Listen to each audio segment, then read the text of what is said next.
Hello and welcome everyone. My name is Prateek and you are watching BLIN TV. This week we're back again and we are talking about how higher education and education in general is being affected by the coronavirus that is spread around the world right now.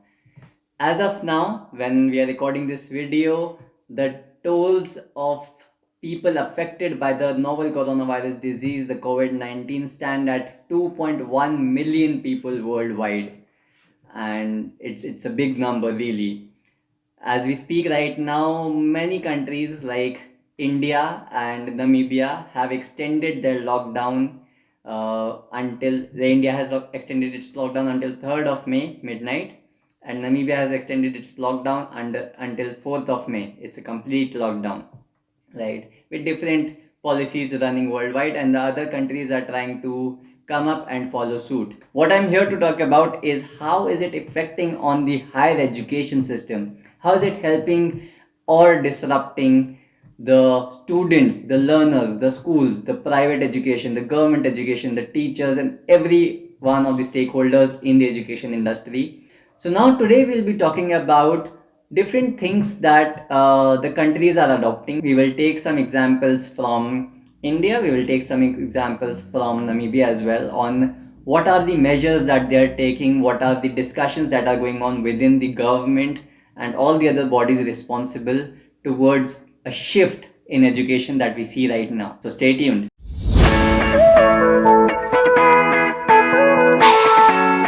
So as we are speaking right now, the different institutions all around the world are now trying to shift their education system online with the help of e-learning and online learning.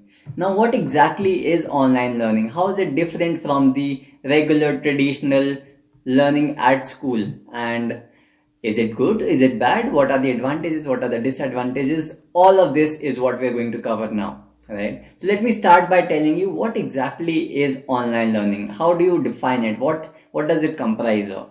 So now online learning, like you all know, is wherein the classes, the doubt solving sessions, learning is shifted to an online platform over the internet. Usually they use a software which can be provided from different companies all around the world, wherein there are sort of a video conferencing or video calls that you do. There's a teacher on one side and there are students on all the other side who are being taught from homes.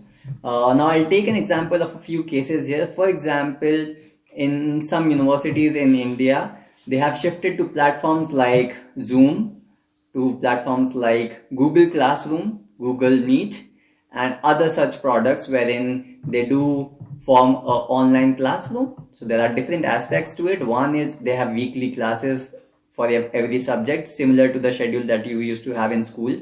So the teacher comes online, the students join via phone or via laptop or via computer, tablet. They need to have a web camera, they need to have a microphone, and then the teacher explains everything. You see, you can ask questions, even write on chat, and that's how it is. Then there's a separate aspect wherein it's kind of a physical place wherein teacher uploads assignments, students download those assignments, fill in those assignments, upload them back. They do testing, they do quizzes, and that's how the whole system works in place. There's a drive wherein you can upload all the resources, the notes, the lectures, and you can use that for references. Yeah, that is the basic online learning. It can be different on different platforms. Now, talking about what exactly are the advantages of online learning or the disadvantages of online learning over the regular traditional physical learning. Yeah. So in a regular traditional physical learning, what happens is you go to a classroom, you sit with your peers, with your fellow classmates, there is a teacher in front of you and you do a face-to-face thing. In an online learning platform, you are doing almost the same, but in your vicinity physically there is no one around you. So in terms of the current situation, which is the coronavirus, it is actually good. It is an advantage because then you don't need to be surrounded by people, which helps you stay under quarantine, stay far from others, and still have the same experience. Well, not the same experience, but pretty much. Let's see how much we can get out of it. Yeah. Now, one of the biggest disadvantages that I personally think is that in a physical setup, in a physical classroom, you have peers that you interact to. That physical interaction is very, very important.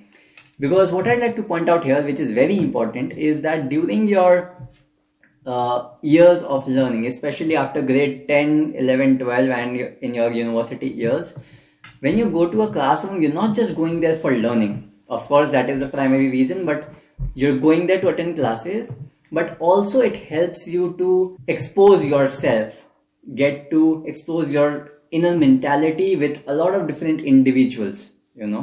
For example, if you're sitting in a classroom, there are 10 different peers or students or your friends who are sitting with you who will have different mentality. And when you interact with them on a daily basis, you learn a lot of things. You learn different cultures because people come from different backgrounds, which is also one of the points where students all around the world want to go study abroad in different cultures.